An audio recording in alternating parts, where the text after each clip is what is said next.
শ্বাস নিতে কষ্ট হচ্ছে, বুক ঘড়ঘড় করছে, এটা হতে পারে অ্যাজমা।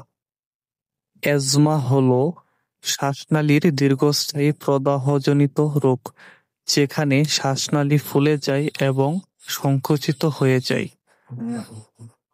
কেন হয়?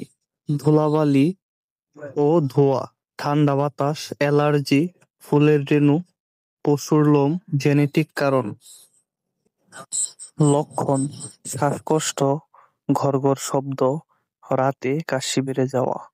কি করণীয়? ধুলাবালি ও ধোঁয়া এড়িয়ে চলা, ঠান্ডা ও অ্যালার্জি থেকে সাবধান, ডাক্তারের পরামর্শে নিয়মিত ঔষধ অথবা ইনহেলার ব্যবহার করা, জরুরি অবস্থা হলে দ্রুত চিকিৎসকের কাছে যাওয়া।